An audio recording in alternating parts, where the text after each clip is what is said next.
Hello, everyone, and welcome to the After Action Report, a podcast from the Eden Project. I'm just one of your hosts today. I'm Michael Stewart. The other host is my buddy and the executive director of the Eden Project, Bren Briggs. Hello, and thank you for listening today. The Eden Project, we provide the tools to deal with reality. If you want to contact us, you can go to eden-project.com, or you can call or text 678-632-5383. And we would love to hear from you, no matter what's going on your mind. Now, this episode is recorded at Rome and Trillith, and our topic today is very important, crucial to all other aspects of mental health. And we thought it would be important to dedicate what we did on our last episode and roll it into this one, calling it episode number 2 of Resiliency. Resiliency, yeah. So resiliency, just kind of to help the folks either remember last time or why we're doing this again, is really the cornerstone or the bedrock, if you will, of a lot of other mental health things that we talk about. Right. So being resilient, bleeds into or supports so many other things. And gosh, we had so many notes on this. It was impossible to try and, cram it into one. So here we are on episode number 2 of Resiliency. Yeah, and it's really good because a lot of times it's sort of like, I spoke last week and was doing my story at another event. That was fantastic, by the way. A lot of that stuff I hadn't heard before. That was the first time I heard it. And we're going to use that in an upcoming episode when we start talking about us a little bit. Yeah. But, it's sort of like you look down and you realize, oh my gosh, look, where's the time gone? I feel like I've only been talking for a few minutes. Right. And it's kind of like what happened last week. We didn't want to have an extra long episode, but kind of break it up into these two here for us this week. Yep.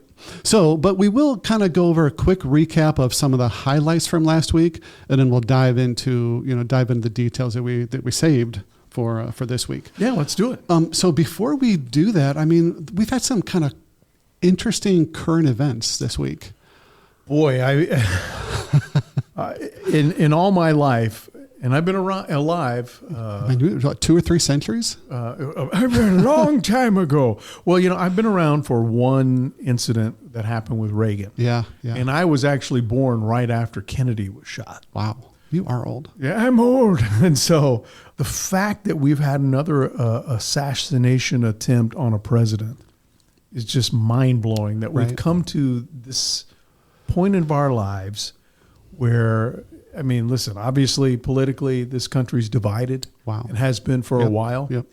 And there's going to be a time where maybe it won't be like that. Yeah. Softly speaking, I would say it's been that way for years, many years, decades.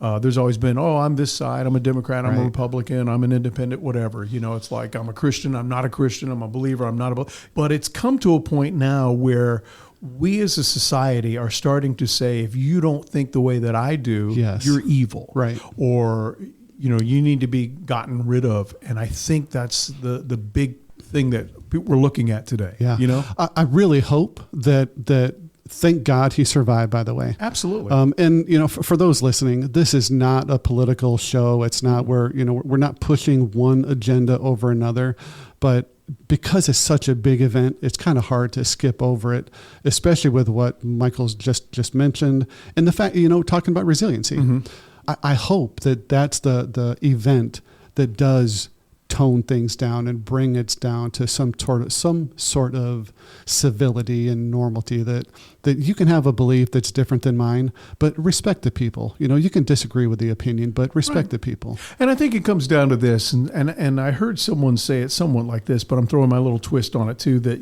I don't care. I have no problem saying I'm not a fan of Joe Biden. I'm not a fan of the way things have been the last 4 years, but I don't want to see him shot. Exactly. He's a human being. And whether he believes or not, I believe that he's a child of God, that God loves him. Yeah. I also believe he's a father, he's a husband, he's a grandpa. He's all of these things that you are, and I am, and everybody listening right now is. And it's a human life. And I don't want to see that happen to anybody, because that's just pure evil. It would have never crossed my mind. There are some folks out there that I have some strong opinions against, and doing that would have never crossed my mind.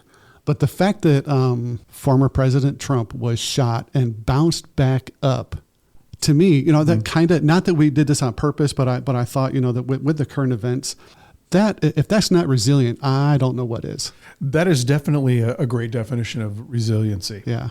Yeah. So, we didn't talk about this earlier. Did I tell you that I've got another buddy that was shot in the head? Mm-mm. Army guy in Afghanistan, not just a graze to the ear.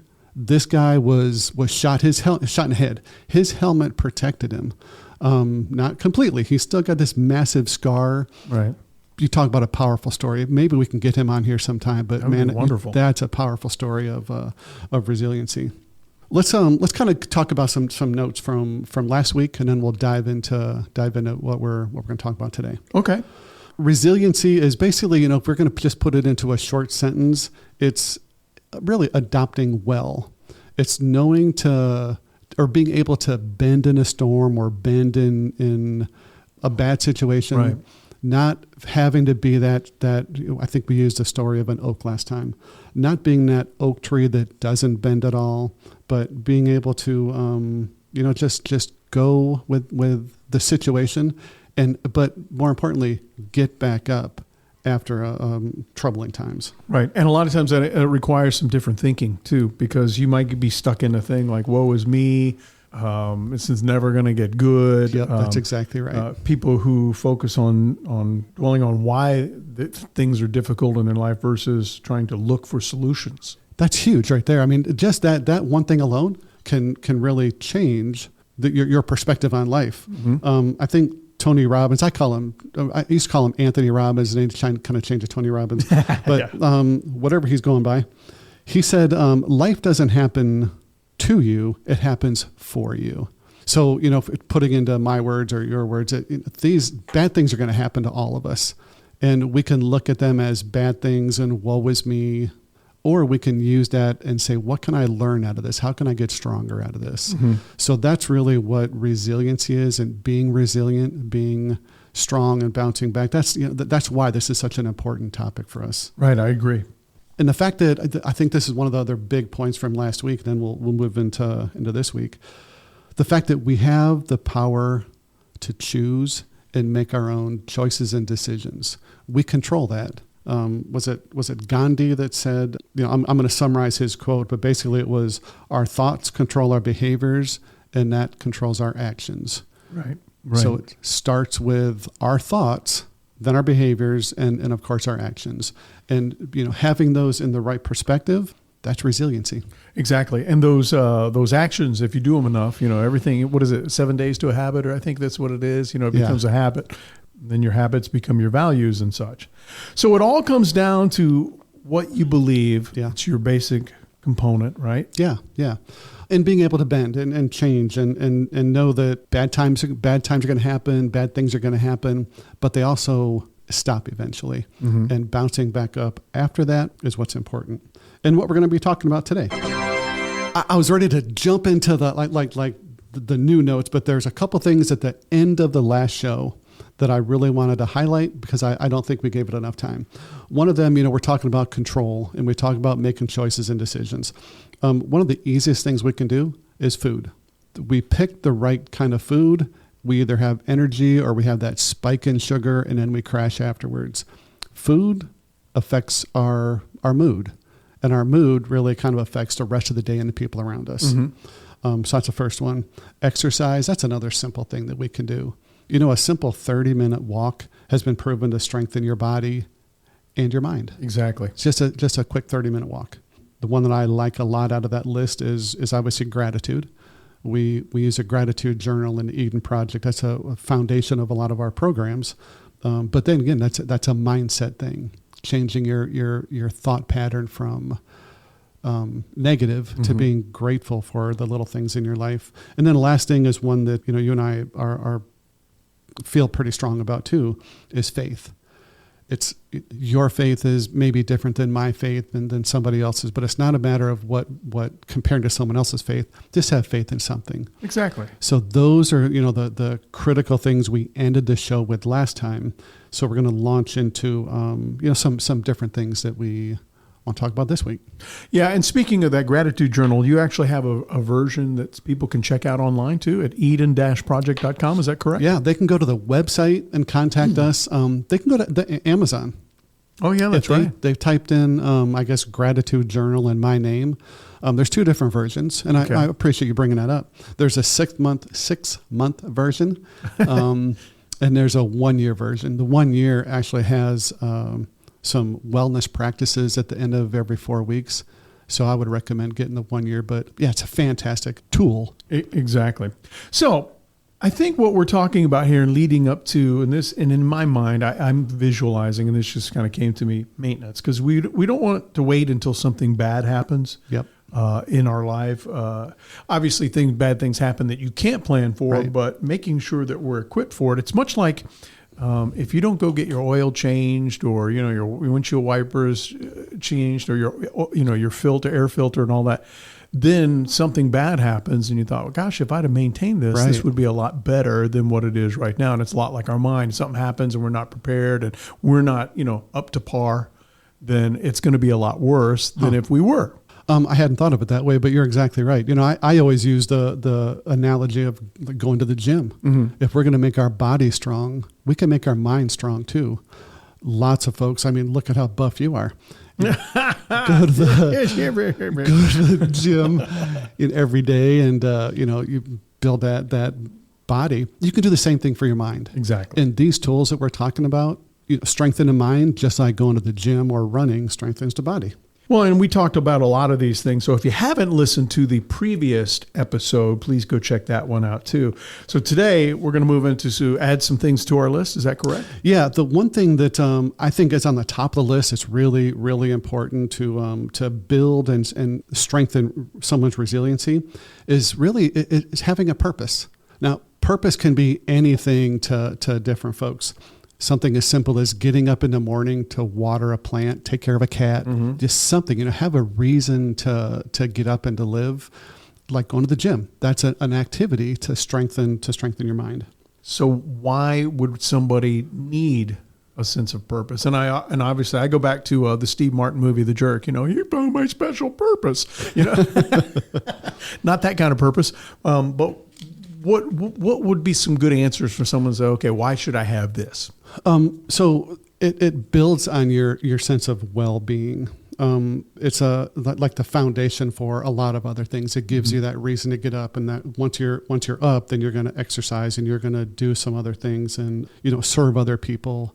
So to answer your question, according to a 2010 study published by the Applied Psychology, individuals with high levels of well-being also have a sense of purpose. It basically gives them the feeling of worthwhileness, and those folks tend to live longer. Ooh. So having purpose, in this study, the people were 30% likely to live longer than those who didn't have a purpose. They had fewer strokes. They had fewer heart attacks. They slept better. They reported they slept better. Lower risk of dementia and disabilities. Now, I'd love to say that I knew more about this and why these things work. I tend to trust, when a study comes out of an accredited agency, I'm going to take it at face value and trust it. But what I would say to folks, with this and everything else that we do, look this up. This is a great time to, what I try to do with our peer group and also with this show is we want to give someone a little bit to whet their appetite. We don't want to give everybody everything on any particular topic, but something like this, I would really encourage other people to find other sources and dig into other places to look up this topic and some of the other things that we're talking about, so they can get a well-rounded description of what these topics are. And to reiterate, purpose can be anything. Finding something that's meaningful to you and participating in that, it could be your purpose, and it could change your life, having that purpose. Yeah. I remember when I wrote the journal, the gratitude journal, getting up and focusing on that, it was kind of a cool time in my life because I was driven to make that happen. So having a purpose is, just, it's a great thing. Right. The second thing is, building confidence. Ooh. Yeah. It sounds kind of basic, which I guess it is, but imagine life without confidence, coming in here and doing a show, acting like, not acting, being an actor, doing that without the confidence that you can stand on stage and do what you do. Right. Get in front of a microphone, talk in front of people. Yeah. Right, a lot of people don't have that. Yep. So that at that level, obviously you need a higher level of confidence, but just in the basic stuff, confidence in who you are, what you do, has shown to be a critical aspect for someone's resiliency. Another one is developing strong relationships or a support system. That's also one of our core pillars, but having people around you that you can trust, that can give you honest feedback of what you're doing and what's going on, that's essential. Yeah, and I have a very good friend, Mark Jeffries. He's a former Chick-fil-A guy for many, many years, retired. He's a strong believer in accountability partners. Having that person that you can meet with, even if it's just once a week, and you get up and you meet for coffee, pick a day and say, this is going to be a thing. And you guys are open and honest, and you say, listen, this is not, I'm not going to attack you. This is not, I'm like, let me point out all your faults, Brent Briggs. You suck at this. And, it's just saying, having someone help keep you in check, help you be the best that you can be, but give it from a loving perspective of someone that cares about you, that can help mold that and take maybe some, I don't want to necessarily, faults is the first word, or, whatever might be going on. Here's some negative stuff that's happening. How do you turn that around and have someone hold you accountable for being a better person? That is a wonderful thing, and I love that. I love that. It can also be that accountability part, and not just the one who's going to offer the advice, but be there if you need something. Exactly. If I needed to reach out, if I'm having a bad day, that accountability partner would be there for me to reach out to and say, hey man, I kind of need you right now. Yeah, because, we weren't, humans were not created to be in solitude. They just weren't. Yeah. I mean, if you're coming from a Christian kind of guy, biblically speaking, it's plain and clear in the Bible. We're meant to be other people and serve other people. And again, this goes back to, but how can you serve others if you need to be served as well? Yeah. So, that's the Christian point, and I like that and support that. Go back to the cave drawings. Oh, yeah. You don't see individuals on caves. You see groups or tribes of people in there working together, hunting and living and communing. So, we're designed to be in community and to be in, relationships with other people. So that's why that's like the third thing that we have on here for resiliency is have that strong relationship or those good support systems. Mm-hmm. The other one is, or another one is kind of important too, is it's self-care. This probably is my greatest weakness. If I get focused on, I think I mentioned a journal earlier. When I got focused on writing the journal or preparing for each of these podcasts, I will sit and dig into the research and completely forget to drink, go to the bathroom, get out of my chair. Why are you shaking so much? I got to pee. Right. But I got to finish this sentence. I got to finish this. I'm working on something. So self-care, beyond that, the one thing that you're working on, but just the basic stuff. Yeah. Eating right, exercising, journaling. So taking care of the body is the thing that most people focus on. But I, leaned on the other side, focusing on our mind and doing the things that strengthen our mind and build our mind. That's self-care. That again, that's a huge part of resilient. You said it earlier. We don't know when things are going to happen. Right. So, but wouldn't you rather be prepared and strong and in a position so when that bad thing does happen, you're already strong? Mm-hmm. That's what we're talking about is being prepared for it and strengthening yourself and having it in place. People that run marathons, do you think they wait till the night before and say, I'm ready to go? Yeah. No. Guess I should start working out. Yeah. They work on it for, sometimes several months to get ready for that one event. So, a way to do that is build skills that focus on you. Yeah. Learning from your mistakes. That's a hard thing. Maybe that having that accountability partner is a great way to do this. Not dwell on the mistake, but the question I always like to ask is, well, how'd that work for you? Yeah, exactly. And then, if they say bad, okay, well, what can we do to make that better? It's not, like you said, it's not point the finger at someone and say, man, you screwed that up. How can you make that better? Or what's something else you can do? Exactly. Developing problem solving skills. Mm-hmm. Not everybody has this. It's on that list, but if it's not in you, it's just not in you. that's where having the accountability partner or some other people with you, may be able to work with you on that one.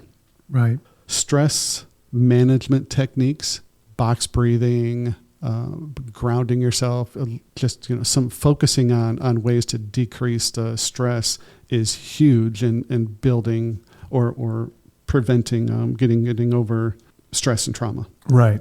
And you can do that through, like I said, practicing controlling your thoughts, because we can control our thoughts. Know to be flexible, not just physically flexible, but with our minds and with other people around us. Being optimistic. Again, this is funny. This is not part of everybody. In my mind, I'm thinking everybody's optimistic, but you've met people. Oh gosh. I mean, get on social media and I'm like, you see some people like, in our local group, you always have your local town pages and, on Facebook or whatever. And you see some people just wake up and they're like, I just need to be mad at somebody for something. Yeah. There's no happiness. There's no optimism. It's all pessimism, And those are the things that while you may be like that kind of person, if you are, you don't have to be. That's a choice, and you can change that if you make a habit out of looking at things differently, what we talked about earlier. I was taking a sip of my coffee, and I was waiting to jump in and say just that if you're that person, or if your accountability partner, kind of says, hey, a little negative, you can change this. We have the power to control that part of it. So you can take action. Yeah, you can take action, and you can do something about that. This next one is one of my all-time favorites, and I've got a really cool story that I share with this that really completely changed my mind and how I see things. Reframing. Have you heard the term reframing before? No. So how I use it is you're going from a negative event to something more positive, or instead of looking at it in a bad way, how can it be looked at in a different way? So here's my example that really changed everything for me. Mm-hmm. Do you ever driving on the road, left-hand lane, that slow person in front of you? Yes. See, already I can see your whole face. It completely changed. Just all the signs, it's all there. Don't do this. Here's what changed for me. That's the one thing that is like my biggest, I hate the word trigger, but it just drives me crazy, right? My daughter started driving last year. Eden is a very cautious, slow driver. And I'm thinking, holy cow, what if that's someone's daughter that's learning to drive and she's in that lane, the wrong lane at the wrong time, but it's someone's kid, my kid maybe, who's driving.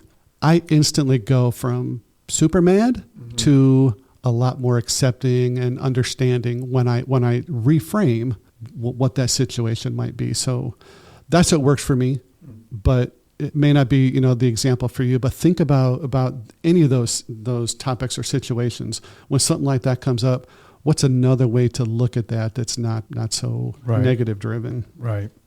The last thing on this particular list is limit your news or media consumption.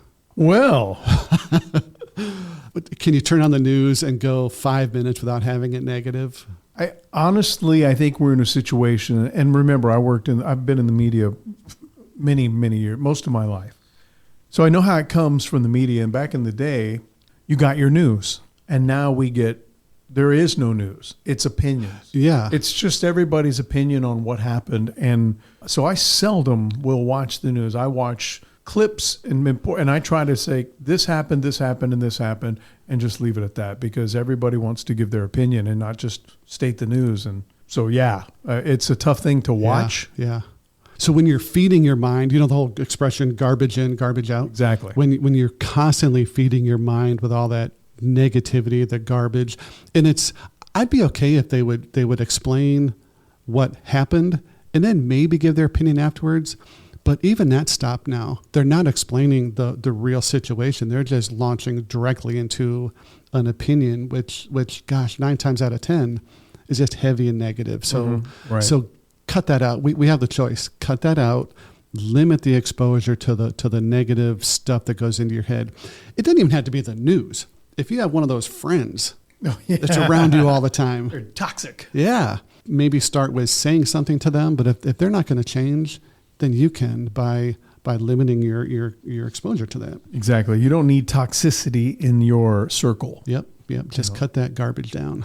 So from the last episode, we discussed a couple of other things. Examine what your basic beliefs are, and this we know is where resiliency begins. Develop a positive attitude. Yeah. Know your strengths, and then manage your feelings. Yep. And then some of the basic things that you can control, like right now, is watch what you eat, exercise, gratitude, and your faith. And the eating thing, and we've kind of touched on this. Processed food, if it comes out of a box or a bag, it's probably not good for you. And I'm not bashing companies or anything like that, but I mean health-wise, you think back in the day before there were manufacturing plants and processed foods and red dye 40 and all these other things that they put in our food, which, by the way, they put way more in the United States food than they do in any other country. If you go and reading about that lately. You match the ingredients on pick something, and you'll see it's crazy. That's all government. That's all money. That's all tied into the dollar bill and stuff like that. But if you cut all that out and just eat the natural stuff, fruits, vegetables, meat, things like that, your mind and your body will both be a lot better. Right. I cut sugar, not entirely, because I love my sugar. Love my chocolate chip cookies. Nikki's a phenomenal. Nikki can bake like nobody I know. But just cutting the sugar has cut inflammation, and the inflammation has cut the pain. When the pain's gone, I can think more clearly. So it's just one of those crazy cycles, but we have control over it. So I'm glad you kind of went back to that, because I think it's important. Yeah, it's important, and it's something we can change. And here are the tips for being resilient that we discussed today. So we just talked about what we talked about in the past. Find your purpose. Yep. Build your confidence. Self-care. Reframing, and limit the amount of garbage news that you take in. And I don't mean, again, if you want to see what's going on, okay, there was an assassination attempt, gas prices are blah, blah, blah, blah. Those are just facts. Yep. Get your facts, but try to filter out all that other garbage that comes with it. Amen. So this is our list. There are dozens and dozens of other people who have opinions and have, great articles and have done some research. But this is our list on how to be resilient, how to make yourself more resilient. But like we said earlier, we encourage you to find other sources and look in and see if maybe there's something that we left off that may work better for you. And then let us know what you find out. Yeah, let us know. We would love to hear from you. You can reach out to us anytime. Find us at eden-project.com. That's EDEN-project.com, or call or text 678-632-5383. 678-632-5383. Now, we're primarily, the show was designed, the Eden Project was set up 8 years ago to serve veterans in the veteran community and our active duty military. But as you've noticed, these tips really apply to everybody. Mm-hmm. So if you're listening and you're not a vet, you can still call in. You can still share what you're thinking. When I say share it with your friends also. Oh, yeah. That's the way the show grows. We want to thank everybody for tuning in. We've got an exciting episode. I say exciting. I don't know how exciting it is, but it's enlightening. I think some people have an issue, or not an issue, but have a hard time with the subject of dun, dun, dun. Trust. Yep. I say it's the foundation for every relationship. Mm-hmm. So tune in next time. Can you, here's a little thing. Can you imagine going through your life and not trusting anyone or anything? Wow. I say no, but I tell you, because of the kind of folks I work with, that's the one thing that I hear all the time. They don't say I don't trust, but the comments they make, that's what they're saying. They don't trust people, they don't trust things. But we're going to dig into that next week. Oh, man. Trust will be on our next episode, so make sure you tune in for that. Again, thank you so much for being part of our show today. If you want to reach out one more time, here it is, eden-project.com or 678-632-5383. Share us with your friends on social media. That's so hard to say. But, when you spread the word about the Eden Project or the After Action Report, you make a big difference in our lives because it helps us grow, and we're able to do more and more for those who are listening. That's right. So thank you. We'll see you on the next episode. Be well.